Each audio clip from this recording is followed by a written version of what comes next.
Olá, hoje nós vamos falar na nossa oitava aula de clínica médica. Nós vamos abordar o assunto das patologias do sistema endócrino. Para isso, como todos os temas, nós vamos um pouco revisar, a anatomia e como funciona, o sistema endócrino. O sistema endócrino, ele é responsável por nossos hormônios, tá? Os nossos hormônios, eles são lançados no sangue que percorre o corpo e vai chegar aos órgãos-alvo. O que são os órgãos-alvos? Que são os órgãos que eles têm a predileção para poder funcionar. Junto com esse sistema endócrino, ele vai atuar o sistema nervoso. Esse sistema endócrino, ele vai coordenar todas as funções do nosso organismo. O hipotálamo, ele vai o que? É um grupo de células nervosas localizada na base do encéfalo, né? Então, aqui nós estamos vendo essa figura que logo o hipotálamo, ele tá aqui localizado. Ele é o centro regulador da nossa temperatura também, tá? Aí nós temos lá o nosso sistema endócrino. São localizados em diversas partes do nosso corpo. Quanto à hipófise, que manda, o comando, a tireoide, a paratireoide, o timo, suprarrenais, pâncreas e glândulas sexuais. Sendo que o timo, ele é bem abundante, grande, na fase quando a pessoa é mais jovem. Depois ele vai atrofiando. Então, essa a hipófise que fica localizada no sistema nervoso, ele vai mandar os comandos, sendo que a tireoide fica aqui na região, do pescoço, junto com a paratireoide, o timo no tórax, nós temos o nosso pâncreas e as glândulas suprarrenais logo acima dos rins e as glândulas sexuais. A hipófise, ela está localizada sempre no centro, aqui como vocês veem, no centro da cabeça. Então, do encéfalo, logo abaixo do cérebro, ela produz vários hormônios. Entre eles, o hormônio do crescimento também, quando tem aqueles pacientes com gigantismo, onanismo, é aqui a hipófise que está mandando esses comandos. É considerada essa glândula uma glândula mestra do nosso corpo, porque ela estimula o funcionamento de todos os outros hormônios. O excesso ou produção de hormônio deles vai o que? Causar o gigantismo, onanismo, como eu falei para vocês. E ela também, ela produz, o hormônio antidiurético, diurético, Antidiurético. Então, ela vai o que?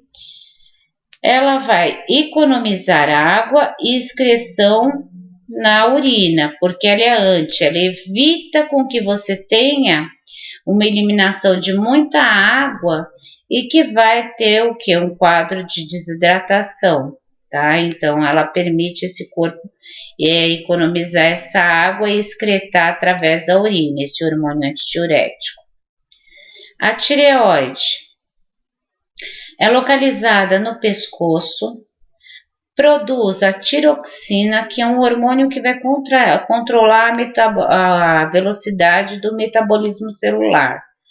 Ela vai manter também o peso corporal e o calor também. O hipotálamo vai promover isso daqui, vai promover a temperatura, e aqui vai fazer o controle da temperatura, mas aqui também vai fazer essa manutenção. E no crescimento e no ritmo cardíaco, gente? Que nem aqui, nós podemos observar a tireoide, ela fica bem na base do pescoço. na parte anterior. Quando a gente fala anterior, é na frente, posterior é atrás, tá? Então, ela fica na parte anterior. Ela também produz o hormônio, tá? Da triodontironina e tiroxina, que é o T4. Então, aqui estão os pontos que ela produz. A principal fonte de T3 no organismo vem da conversão, quer dizer, da modificação do hormônio T4 para T3, que ocorre fora da tireoide, né? Então, aqui o T4 dentro e depois vai ser mais fora da tireoide. As paratireoides. Paratireoides, né? Que ela é contada como se fosse 2 pares. Elas são em número de 4 aqui, paratireoides, né? Ela produz um hormônio também que regula a quantidade de cálcio e fósforo no sangue. Ela é muito importante pelo cálcio e pelo fósforo.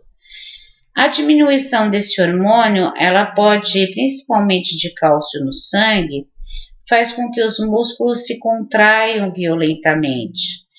E também, por sua vez, a produção desse hormônio transfere o cálcio para o sangue, para o quê? Não enfraquecer os ossos. Se a gente tiver problemas na paratireoide, esse cálcio, né, ele não é transferido para o sangue ou transferido em pequenas quantidades. Aí onde pode ter aí a osteoporose, osteopenia. Osteopenia é uma baixa quantidade de cálcio. A osteoporose já é a falta, que já vai enfraquecer os ossos. Principalmente, né, ocorre em a maioria desses casos ocorre em mulheres pós-menopausa. O timo, que a gente falou, essa glândula do timo aqui, ó, quando adulta ela fica bem pequena, quando em criança ela fica maior, tá? Ela faz parte, né, do sistema retículo endotelial. Ela é uma parte que faz com que tenha defesa no organismo, principalmente dos recém-nascidos, que eles ainda... Por isso que ela é grande, né? Porque os recém-nascidos, eles ainda não estão em formação do sistema imunológico dele. Então, ela tem que ser maior. Depois, a gente vai tendo outras defesas no organismo, ela vai diminuindo. Nessa parte, né, nessa fase, apresenta um volume acentuado crescendo nas crianças até a adolescência. Depois, quando adulto, atrofia. Ela diminui porque a gente tem outros métodos de poder ter o quê? O sistema imunológico. Então, o timo fica bem aqui no centro, né, do tórax, fica entre os pulmões, o coração, o externo, tá? Costelas, né, também, todo protegido por essas estruturas. E as glândulas suprarrenais, elas são em número de pares, são 2, e elas vão ficar sempre acima, tá, dos rins. Então, essas glândulas, normalmente, elas produzem o hormônio da adrenalina, que prepara o corpo para a ação. Que quando você se assusta, você está com medo, você libera a adrenalina. E essa adrenalina faz com que tenha um aumento da frequência respiratória e também tenha taquicardias, que ela estimula.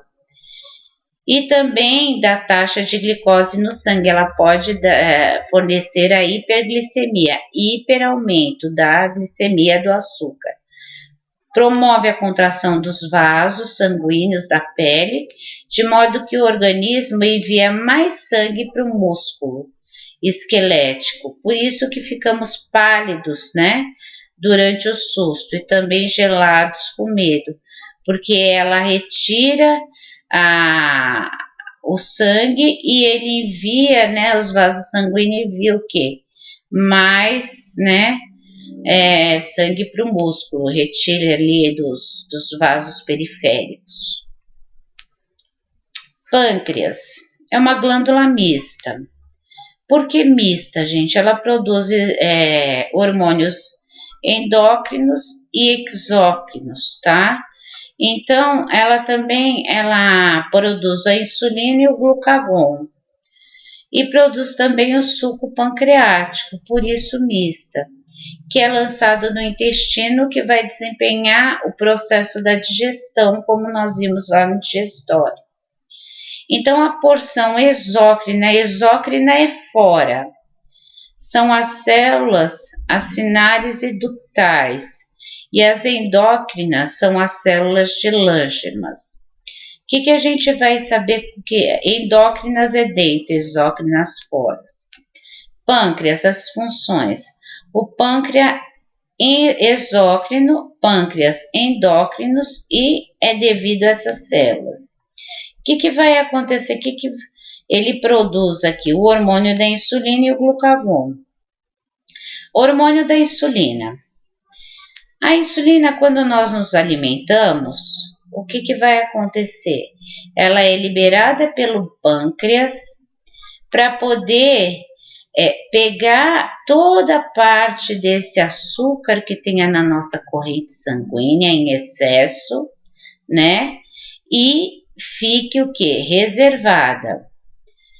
Aí, quando a gente fica muito tempo sem comer, age o hormônio contrário, que é o glucagon.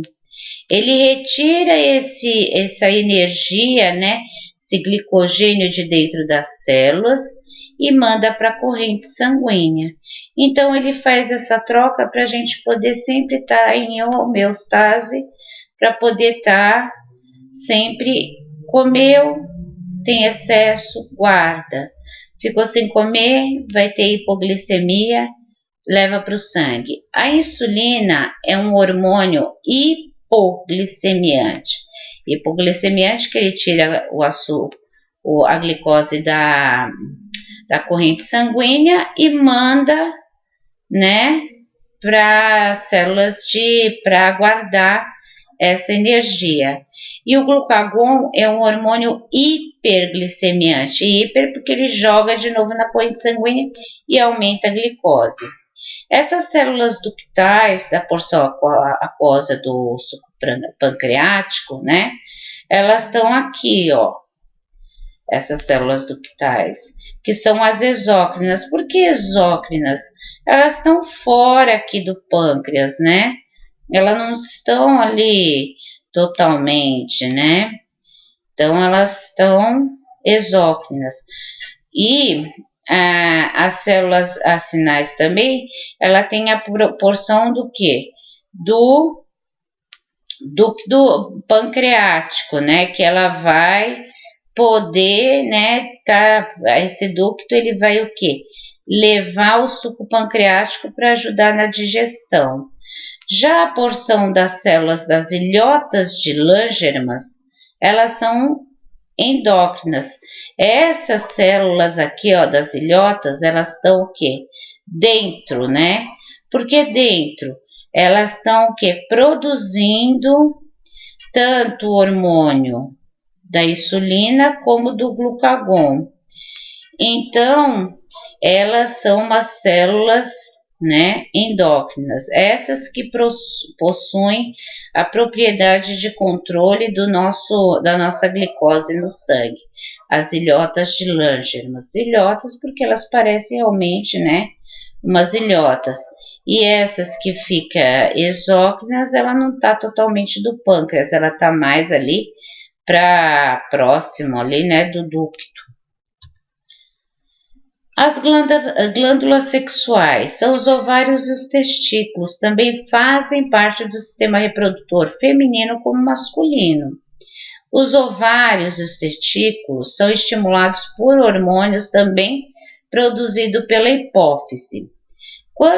Enquanto os ovários produzem o estrogênio e a progesterona, os testículos produzem diversos hormônios, mas o mais comum deles, mais importante que a gente julga-se, é a testosterona.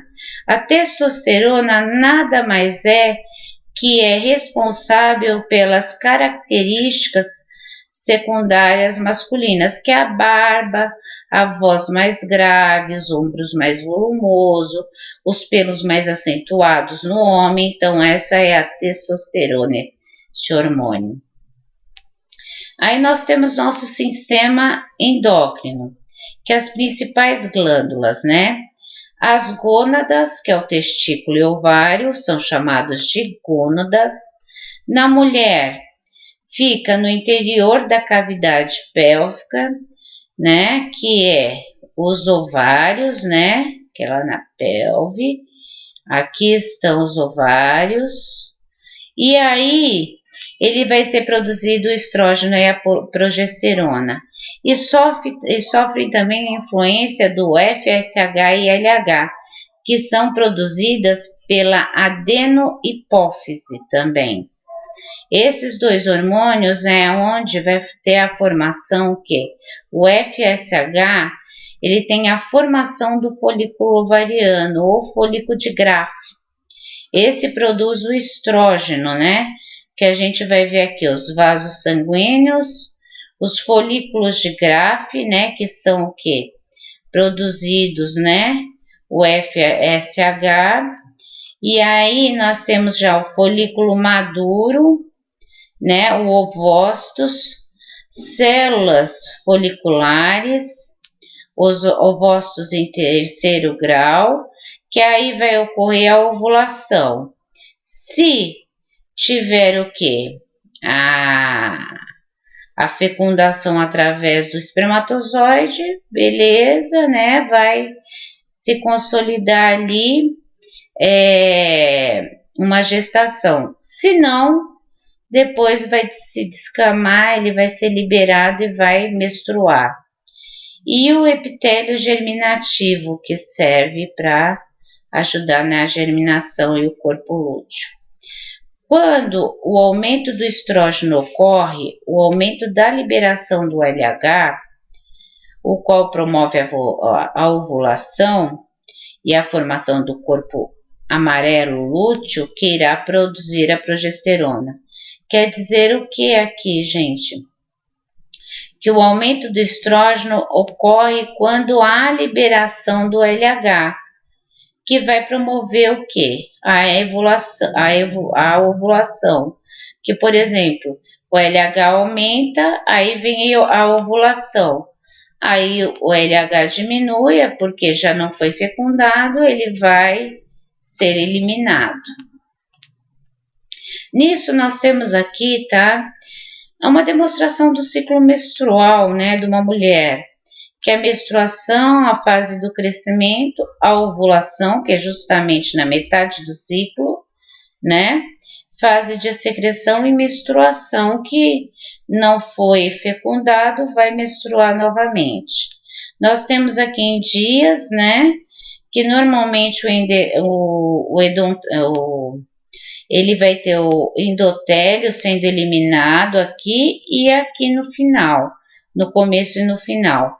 Isso a gente julga um ciclo menstrual, gente, para uma mulher, normalmente, né, porque seja certinho o ciclo menstrual dela. Tem mulheres que um mês menstrua, outro mês não menstrua, então isso daí é muito mais complicado de se estar vendo, mas sendo certinho, você tá vendo que aqui, ó, o período de ovulação aqui do ovócitos 2, ele tá entre o 14º, 15º e 16 dias, então geralmente eles calculam uma margem para isso daqui.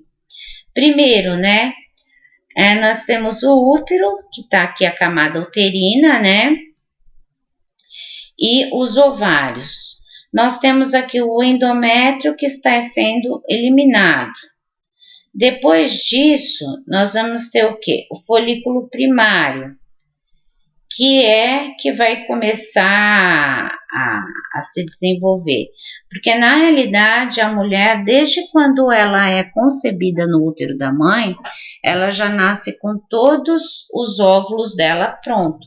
Depois, eles só vão se amadurecer com a idade.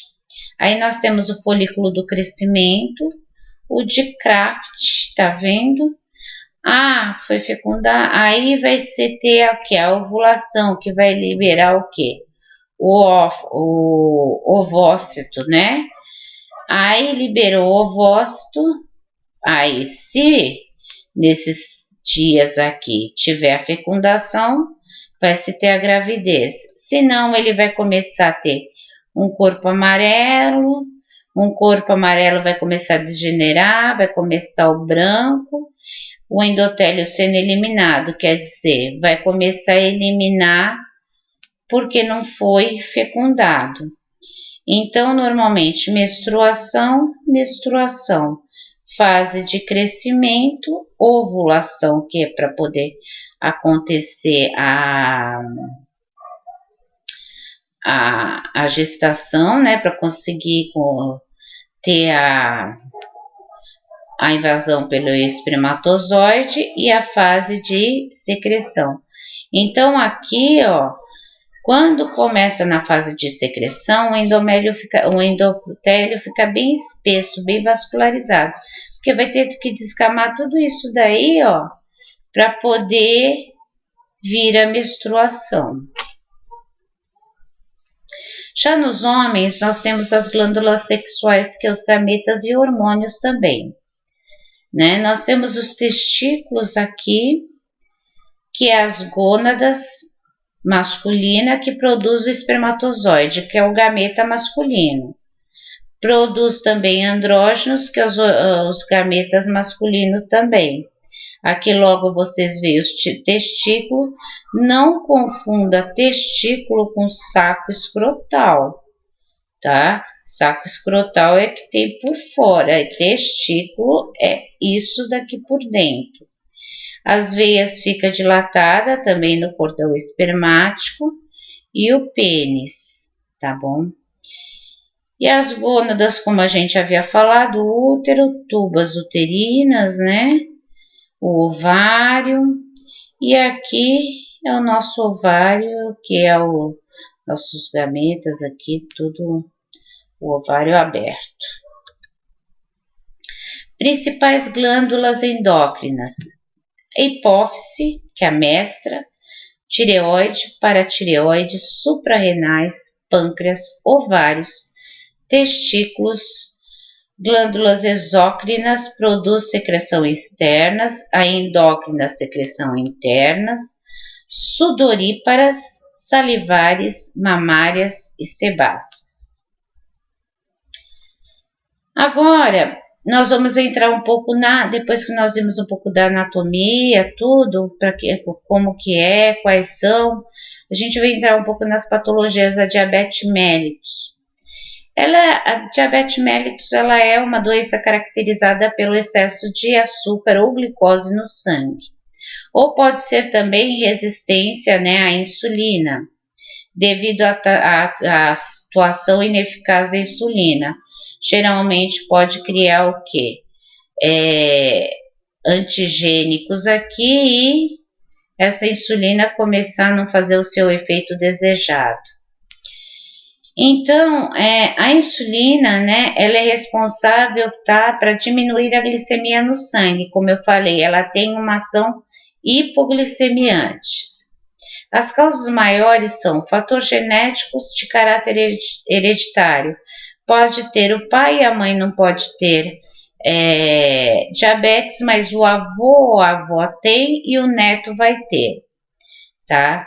E fatores adquiridos como câncer de pâncreas também, lesão da suprarrenal, obesidades, infecções da gravidez, estresse, alimentação rica em açúcar e carboidratos, já que a gente sabe que os carboidratos são metabolizados dentro do organismo como açúcares, mães e bebês com peso acima do normal, aquelas diabetes gestacional, onde a mãe engorda 20 quilos, só que a criança não nasce com 20 quilos, né? Então, assim, um excesso, né, de alimentação, tanto a mãe e o bebê nasce, mas geralmente a gestacional, depois que o bebê nasce, ela pode voltar ao normal, sem diabetes, e a arteriosclerose. Aqui nós vamos ver um pouco, tá? A fisiologia, como funciona o glucagon e a insulina também. A insulina, ela retira, né, a glicose da corrente sanguínea e transporta para dentro das células, como eu falei para vocês, hormônio hipoglicemiante. E o glucagon, ele vai o que? Retirar a glicose de dentro das células quando eu estiver sem comer muito tempo e vai transportar para minha corrente sanguínea para mim não ter hipoglicemia. É um hormônio hiperglicemiante. Aí vai lá, eu me alimento, tá? Aumenta minhas taxas de glicose no sangue, vai estimular lá minhas células beta e células alfa. Lá no meu pâncreas, aí vai liberar a insulina lá para minha corrente sanguínea, né? Que aí depois o fígado absorve, né, a glicose que a minha insulina tirou da corrente sanguínea e leva para dentro do fígado, e esse fígado vai absorver como se fosse glicogênio em forma de energia e fica lá. Fiquei muito tempo sem comer, aí tem uma baixa glicose no meu organismo, ela vai estimular as células alfas e inibir as células beta, que é de Langerhans que libera a insulina. Aí vai lá, retira esse glicogênio, essa energia, esse açúcar, esse hormônio glucagon e leva, né, no fígado, quebra o glicogênio e liberta, ele pega esse glicogênio aqui, liberta a minha glicose, joga para minha corrente sanguínea, aí eu não vou ter a hipoglicemia. Quando essa fisiologia, esse mecanismo não funciona, aí eu entro nas hipoglicemias e nas hiperglicemias. Os tipos de diabetes, 1 e 2, e gestacional também. E temos a insípidos, que insípidos não tem nada a ver com a glicose, tá? O diabetes tipo 1, as células beta produzem pouca ou nenhuma insulina, tá? Que são as células de Langerhans. Ela pode produzir bem pouquinho ou nenhuma, né? Aí a diabetes do tipo 1 também, as células do organismo se tornam também mais resistentes à ação com o tempo. E é uma queda no hormônio que é da insulina. Ela pode ter o que? Uma resistência também. E a diabetes gestacional é caracterizada pelo aumento do nível de glicose no sangue durante a gravidez. Se produz mais insulina, mas ainda permanece glicose excedente na corrente sanguínea. Quer dizer, essas mulheres, né, que têm diabetes gestacional, comem muito carboidrato, comem uma dieta inadequada, o que vai acontecer? A diabetes gestacional ocorre. Aí vai liberar a insulina, mas mesmo assim a insulina está sendo tão insuficiente que ainda vai permanecer a glicose na corrente sanguínea alterada. O diagnóstico sempre tem que ser feito, tá? Por exames de curva glicêmica, que chama TOTG, tá? Teste de tolerância à glicose, se eu estou tendo tolerância à glicose, realizado em jejum, depois de uma ingestão de uma substância própria para o exame. Ela é extremamente doce. Alguns referem que são tão enjoativas. Primeiro ele escolhe os valores de referência, verifica esses valores de referência, a pessoa depois toma esse líquido que é bem adocicado e depois de 2 horas colhe de novo a glicemia. Se durante esse período desse exame der normal ou inferior a 140, né, ela tá normal. Agora, se a tolerância diminui da glicose entre 140 e 199, ela tá começando com uma tolerância à glicose, né, só que depois dessas 2 horas. E diabético igual ou acima de 200. Isso são os valores nesse exame, gente. Só que os valores de glicemia normal em jejum, ele tem que ser hoje, né? Foi preconizado os novos valores a 99 miligramas por decilitro em jejum. E começa o que? A glicemia em jejum alterada entre quando começa a dar 100 miligramas por decilitro a 125, essa glicemia já está alterada, já é um sinal vermelho. Tem que começar a se cuidar. De preferência, eles vão pedir para a pessoa tentar fazer isso o quê? Por forma de alimentação, mas se não conseguir e depois escolher o outro e der muito aumentado, aí já entra com medicamentos. E diabetes igual ou superior a 226, tá? Glicemia de jejum baixo, chamada de hipoglicemia, ela é igual ou inferior a 70. Isso é um paciente hipoglicêmico. Nós temos as avaliações nos sinais e sintomas, que é a glicemia capilar, né? Que são essas daqui, o pessoal fala destro, tudo, mas isso daí aqui, na realidade, destro é o nome desse aparelhinho aqui, tá? O nome normal dele é glicemia capilar. Capilar porque é no capilar dos dedos. Glicemia venosa através do quê? Dos exames retirados da veia, do sangue.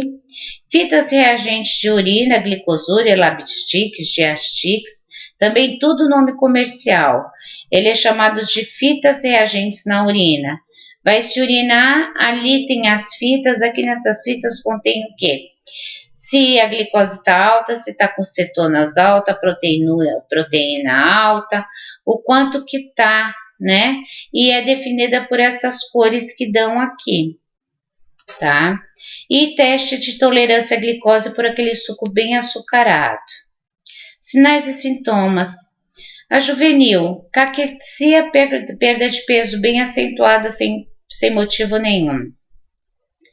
Astenia, diminuição da força muscular. Poliúria urinária em excesso, acima de 2,5 litros por dia. Polidipepsia, sede excessiva. Polifagia, fome excessiva. E no adulto também pode dar tudo isso daqui que dá na juvenil, mais sonolência, irritabilidade, nictúria, que é aumento do volume de eliminação de urina à noite, prurido na pele, má cicatrização de feridas cutâneas, câimbras musculares. O tratamento, tá?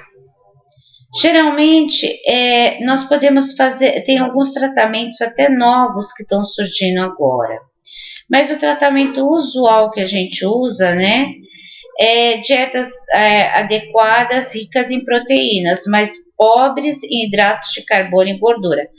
Hidratos de carbono são os carboidratos, as coxinhas, os McDonald's e tudo mais. E gorduras, fazer exercício físico, também educação do paciente em medicamentos como insulina, hipoglicemiantes orais, que nós temos os hipoglicemiantes orais, que são os medicamentos que se toma por boca. Geralmente esses hipoglicemiantes é utilizado para diabetes tipo 2, no caso em pessoas com mais de 40 anos que desenvolve. Não que ele não possa tomar insulina, se ele não tiver uma vida equilibrada, ele pode partir para uma insulina. Daonil de abnese, e se realmente estiver deteriorado muito, transplante de pâncreas, que essa parte já se torna mais complicada. Os tipos de insulina, nós temos a de ação rápida, tá? NPH. A ação rápida ela é líquida, límpida, como se fosse água. Ela começa a fazer efeito a partir do quê? De 30 minutos que é administrada subcutânea. A NPH de 1 a 2 horas ela começa a fazer efeito. E a intermediária de longa duração, tá? Pouco utilizado na área hospitalar. O valor dela é um pouco mais salgado do que essas outras aqui. Observação: todos os tipos podem ser aplicados em dose única, de preferência subcutânea. Subcutânea pode ser aplicado, só que EV intramuscular, tá? Só a simples pode ser aplicada, NPH não pode. Sempre é necessário a rodízio do local, tá? Para não formação de um tecido cicatrial, porque depois você vai ficar administrando, não vai fazer tanto efeito. Permitindo absorção, tá? Uniforme para manter a pele flexível. Locais da aplicação: braços, coxas, parede abdominal e laterais das costas. Aqui um exemplo de um frasco de insulina, tá? Regular, ela é límpida, ela é que nem água a cor, e aqui essa parece leitosa pelo efeito do zinco. E essas são canetas de insulina também, que elas são mais práticas, usado muito para nível juvenil e algumas pessoas adultas também, que já põe a quantidade aqui e já aplica. Cuidados: vigiar a dieta quanto à disciplina alimentar, estimular exercícios físicos, orientar o paciente a comer de 3 em 3 horas. Comer, gente, não é um prato enorme, comer pequenas porções, tá? Administrar o medicamento adequado prescrito que o médico está fazendo, a prescrição. Fazer controle de glicemia capilar e comunicar. E se estiver em jejum para fazer qualquer procedimento de exame cirúrgico, essas coisas, não se deve administrar insulina NPH pela manhã. Deve esperar esse paciente procedimento voltar a se alimentar e dar insulina, porque senão ele vai ter uma hipoglicemia. As complicações, tá? É o coma diabético ou acidose diabética, né? Que é uma complicação mais caracterizada pela grande quantidade de glicose no sangue, né? E ele também aumenta a concentração de corpos cetônicos, né? Que são as cetonas, que são liberados também porque a insulina, ela fica insuficiente, então o organismo começa a usar a gordura como forma de energia, e nisso começa a liberar o quê? Os corpos cetônicos. Ele não utiliza, né, os carboidratos, ele utiliza, né, os corpos cetônicos. Então, fica circulante e diminuição também do pH sanguíneo. Os corpos cetônicos na urina é que geralmente acontece quando o tratamento com insulina não é realizado corretamente, quando surgem outros problemas como infecção ou doenças vasculares. Bom, quando uma insulina ela não é realizada exatamente como eles falam, significa não foi fornecida a dose correta. Foi fornecida a dose inferior que esse paciente toma. Infecções, doenças vasculares pode alterar a glicemia também, então tem que reajustar as doses. O que acontece no coma diabético, né, quando esse paciente normalmente tem um problema? A diminuição ou ausência de insulina, né? Ele tem um bloqueio celular do metabolismo da glicose, e essa também, a ausência de insulina pode também acontecer o quê? A diminuição da ausência, a resistência à insulina, e pode ter também os estresses como os hormônios reguladores como cortisol e glucagon. Esse bloqueio celular do metabolismo da glicose pode acontecer o quê? A hiperglicemia, aumentar os corpos cetônicos, que pode ocorrer o quê? A desidratação, o choque hipovolêmico, a acidose metabólica, que aí é cuidada com outras medicações, edema cerebral, inconsequentemente a morte, tá?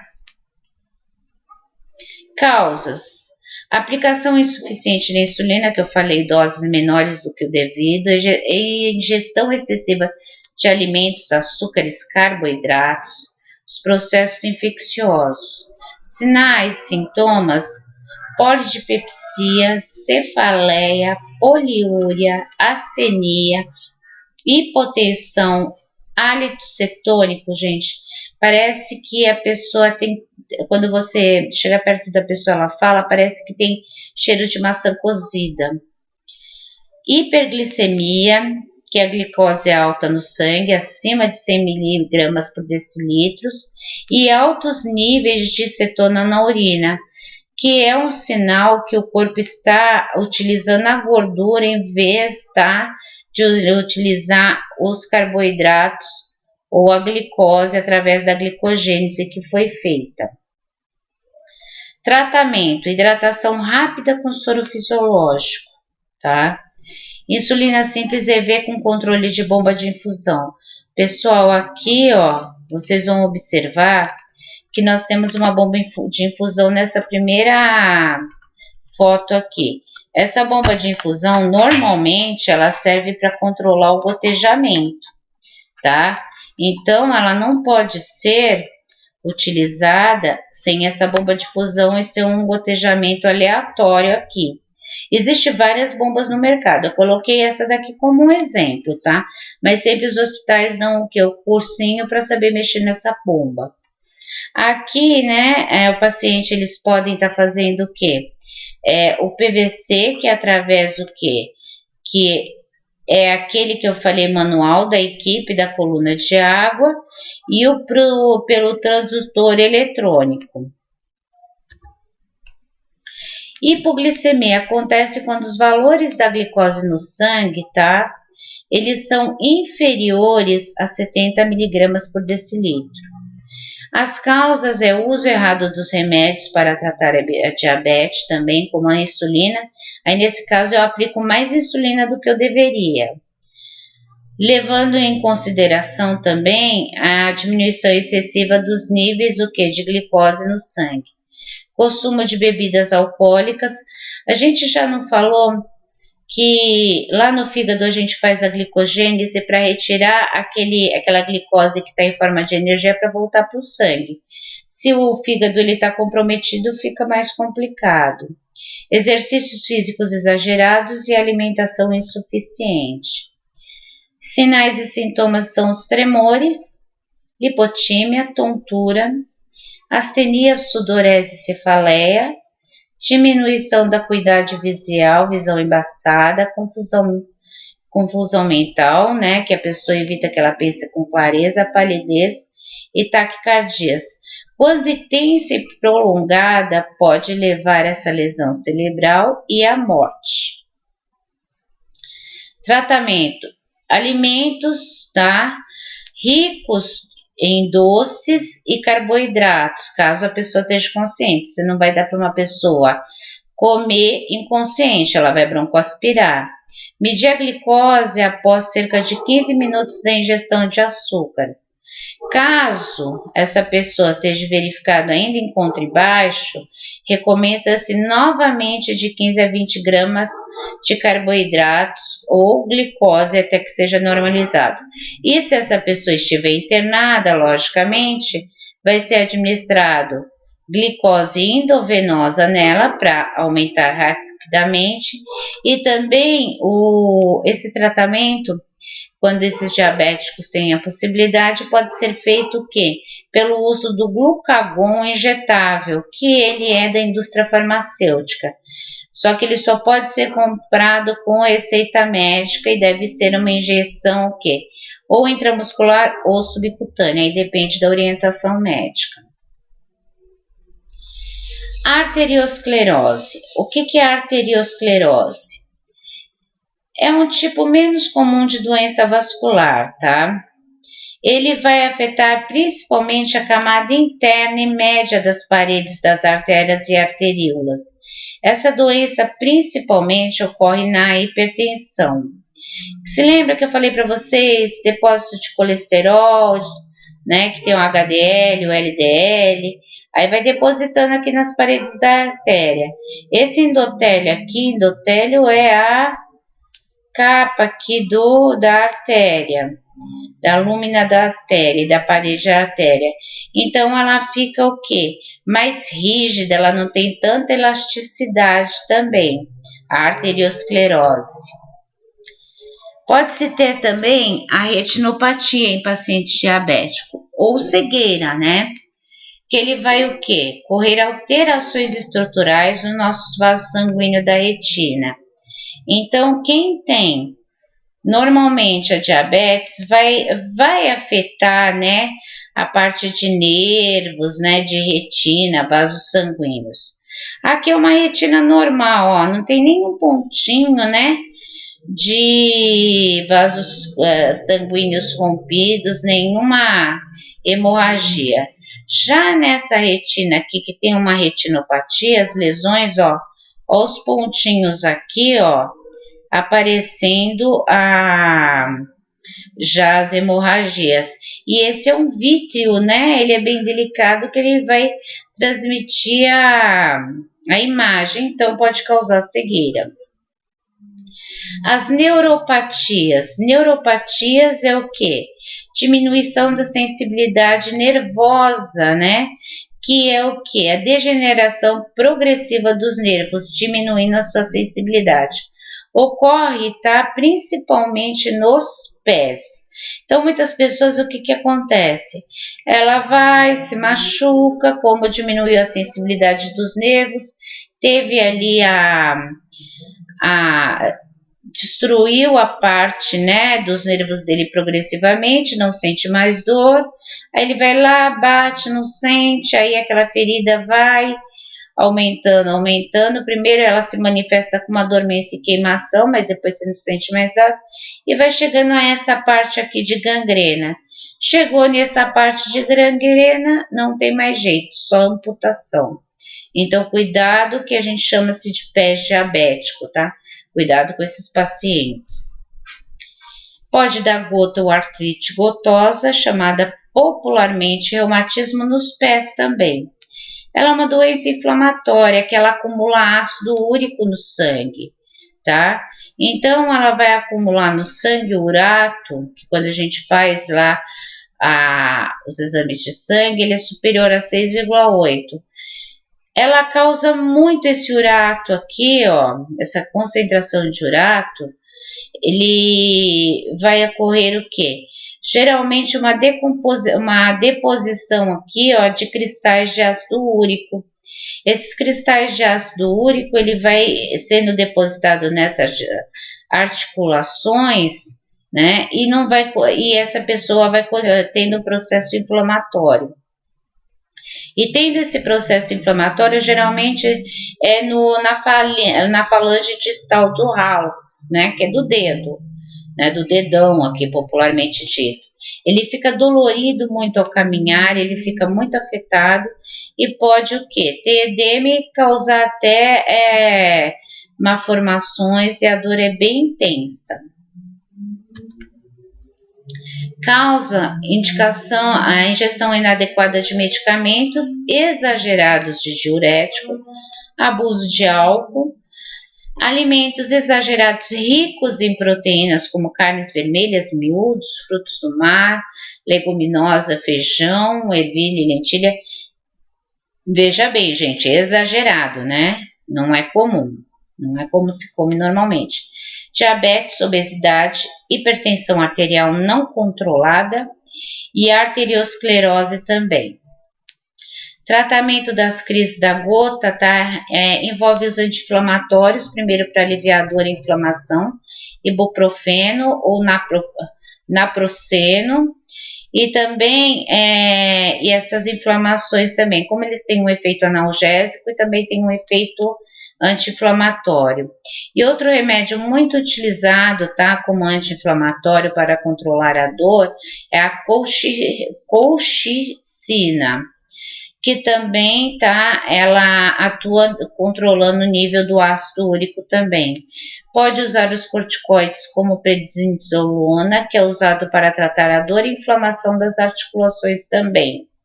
E além desses remédios, o reumatologista, ele sempre vai ter que controlar os níveis de ácido úrico no sangue desse paciente para prevenir as complicações. E é importante também mudar os seus hábitos alimentares, né? Não comer tanta proteína, diminuir um pouco a ingestão desses alimentos. E também a deposição desses cristais na articulação e tratar a doença de base, que também pode favorecer a gota, tal como a hipertensão diabética, e beber de 2 a 4 litros por dia de água para eliminar o ácido úrico. Hipertireoidismo. hiper, alto, né? A tireoide ela é caracterizada pela produção excessiva de hormônio da tireoide. Essa situação é mais comum acontecer em mulheres de 20 a 40 anos, apesar de também acontecer em homens, não tem essa tanta exceção, mas a predisposição é maior em mulheres. Pode também acontecer, tá? Como resultado excessivo do consumo de iodo e altas dosagens de hormônios tireoidianos e por presença de bócios. Bócios, né, são tumores que são benignos. Aí a gente tem lá a hipófise, ela produz o TSH, que estimula a produção de T3 e T4, que é o hormônio tireoidiano. Ela vai lá para a tireoide, depois vê esse T3 e T4, vai ter uma retroalimentação que inibe a produção do TSH e controla as secreções da T3 e T4. Então, a função da tireoide é controlar, né? A função da tireoide ela é controlada pela hipófise. Normalmente, vamos ainda chegar de novo na hipófise. Lembra-se que essa hipófise ela controla a maior parte, quase todas as partes das nossas glândulas e secreções hormonais. Ela localiza no seu cérebro. A hipófise ela produz o estimulador da tireoide. Então o TSH ele estimula a tireoide, que induz a tireoide a produzir T3 e T4. Então, como que a gente vai descobrir o hipertireoidismo? Quando a gente vê lá no exame de sangue. O TSH, ele só vai, ele age como estimulador. Então, se o TSH estiver baixo e o T4 estiver alto, é um hipertireoidismo. Se o TSH estiver alto, né? Se o TSH estiver alto e se o TSH estiver alto e o T4 estiver baixo, é um hipo. Ele é o contrário. Então, o TSH ele vai estimular, TSH baixo e T4 alto, hiper. TSH alto e T4 baixo, hipo. Aí, no hipertireoidismo, nós podemos ter o bócio difuso tóxico, tá? Ou a doença de Boston graves, que é uma doença autoimune na qual o organismo produz anticorpos que vai o quê? Estimular a produção de liberação de hormônios pela tireoide, podendo estar associada a outras doenças imunes, tal como o lúpus eritematoso, por exemplo. Esse daqui é um exemplo, esse é um bócio que foi retirado, a tireoide ela é pequena, olha como aumenta a tireoide dessa pessoa. Então, ela é um tumor que vai aumentar. Quando a gente fala em tumor, não é necessariamente o câncer, tá? Esse é um bócio. Aí nós temos o bócio multinodular. Multinodular porque olha aqui, ó. Então, bando de nódulos, muitos nódulos, tá? Ele cresce lentamente e tem a proliferação de vários folículos da glândula, quer dizer, vários nódulos também, né? São volumosos e visíveis.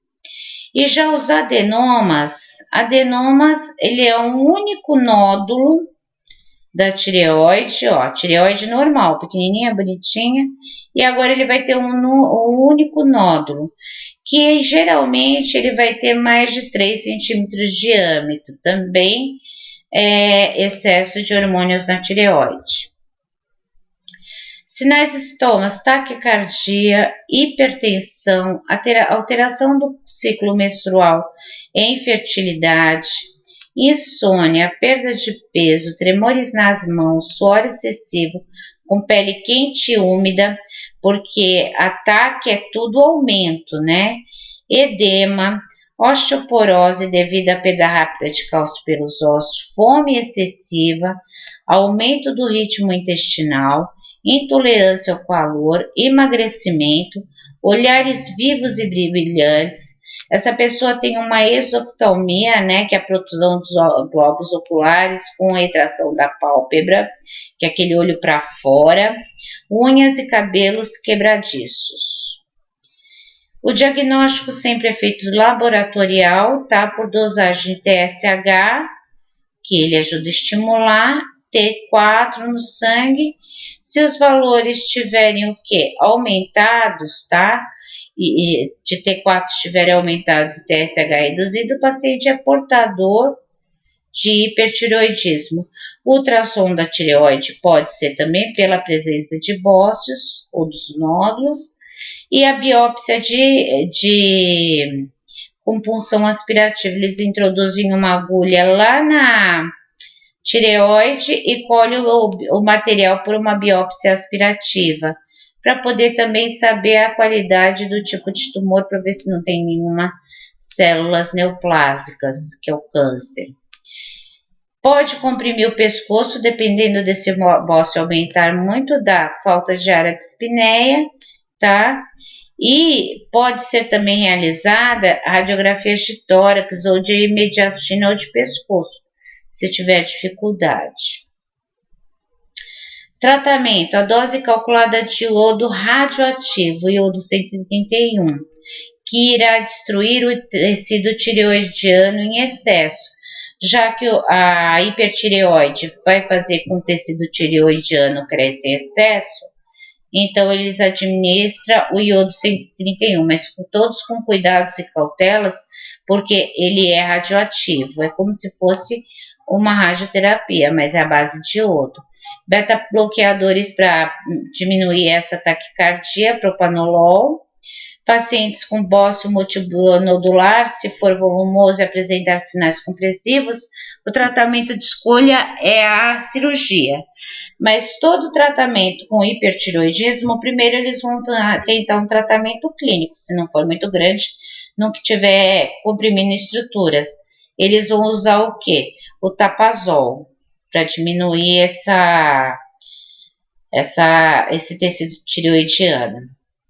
Nós temos o hipo. O hipo já diz baixa. A tireoide tem uma baixa atividade, com que produza menos hormônios do que é necessário para o funcionamento ideal para todo o corpo.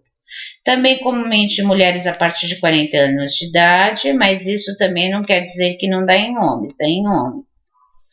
Ou que já tenha retirado uma parte ou total da tireoide, né? Feito essa radiação e por algum tipo de radiação. Aqui nós temos o quê? Hipotireoidismo versus hipertireoidismo, né? Tireoide diminuída. Como que eu sei que é hipo e hiper? Ó, a tireoide diminuída, a hipo, ela é pequena. Aí o hipertireoidismo, ela é aumentada. Ó, os globos oculares dessa daqui que tem hiper. Ó, aqui o bócio. E essa já não. Ela pode ter o quê? Acúmulo de gordura, colesterol, ser mais gordinha, ser mais lenta, ser mais cansada, e essa ser mais agitada, ser mais irritada, né? Os olhos com exoftalmia, aqui o bócio e a glândula aumentada. Os exames de sangue podem medir os níveis de hormônio da tireoide, TSH e T4. E você tem hipotireoidismo quando o TSH é elevado e os níveis de T4 é baixo no sangue. E o hipotireoidismo inicia-se de uma forma leve. O TSH vai estar alto, mas o T4 pode estar normal, mas ao decorrer do tempo isso aí vai se alterando. Neste caso, o médico vai avaliar os níveis de TSH para fazer o diagnóstico, tá? E também nós temos o que? Um problema aqui no hipotireoidismo, que é chamada de doença de Hashimoto. Que os exames também pode estar fazendo exames de tireoides das pessoas que têm hipotireoidismo, que nada mais é a doença de Hashimoto do que uma doença autoimune. O seu próprio organismo reconhece o seu tecido da tireoide e começa a destruí-lo. Principalmente, tá? Pode acontecer nos casos de estresse ou alguns medicamentos. Diferenças entre hipotireoidismo e hipertireoidismo, tá? Hipertireoidismo. Irritabilidade, quando a pessoa tem hiper no cérebro, ela é irritada, nervosa, tá? Tem ansiedade. No hipo, ela é depressiva, raciocínio lento. Nos intestinos e nos rins, na hiper, número maior de evacuação, aumento da produção de urina. No hipo, prisão de ventre, que é constipação e pouca produção de urina. No coração, o hiper, ela tem taquicardias, arritmias. No hipo, diminuição da frequência cardíaca. Músculos e ossos. O hormônio queima as proteínas em excesso, causa o mesmo sintoma do hipotireoidismo. Já no hipo, ele vai causar fraquezas, dores, câimbras e diminuição da massa óssea, que pode levar, né, a um problema ósseo sério. As causas da Hashimoto, que eu falei que a tireoide, né, que é da Hashimoto, a doença autoimune, ela é mais causada por um estresse muito forte ou após a retirada de um bócio nodular, ou pelos alguns medicamentos que interferem na liberação de hormônio, tal como lítio, iodo e amiodarona. Sinais e sintomas. No hiper, ela se tem intolerância ao calor. No hipo, é o frio. No hipo, sonolência, depressão, raciocínio lento, como eu falei. No hiper, agitada, nervosa.